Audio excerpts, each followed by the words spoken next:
ಜಮ್ಮುವಿನ Kashmir ಪುಂಚ್ನಲ್ಲಿ army ವಾಹನವೊಂದು ಅಪಘಾತಕ್ಕೀಡಾಗಿ 5 ಯೋಧರು ಮೃತಪಟ್ಟ ಘಟನೆ ನಡೆದಿದೆ.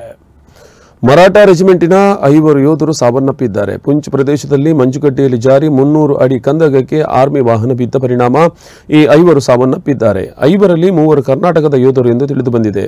ಬೆಳಗಾವಿಯ ಪಂತ ಬಾಳೆಗುಂದ್ರಿಯ ದಯಾನಂದ ತಿರಕಣ್ಣನವರ್ ಮತ್ತು ಬಾಗಲಕೋಟೆ 2 ಯೋಧರು ಹಾಗೂ ಉಡುಪಿಯ ಯೋಧ ಅನೂಪ್ ಕುಂದಾಪುರ ಇವರು ಸಾವನ್ನಪ್ಪಿದ್ದಾರೆ. ಇದೀಗ ಕುಂದಾಪುರದ ಬೀಜಾಡಿಯಲ್ಲಿ ನೀರವ ಮೌನ ಆವರಿಸಿದೆ.